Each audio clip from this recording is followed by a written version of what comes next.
Unuttum səni. Təkcə saçlarının rəngi qalıb yadımda. Bir də gözlərinin.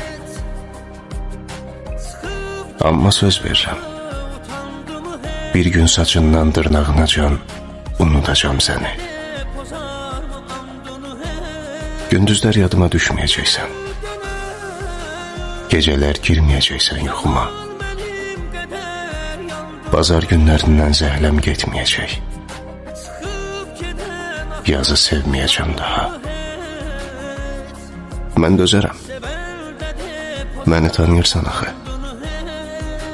Laqeyd də ola bilərəm biganədə. Amma bu dəfə sənə verdiyim əzabdan həzz almaq üçün yox. Başqa məqsədim var. Unudacağım səni.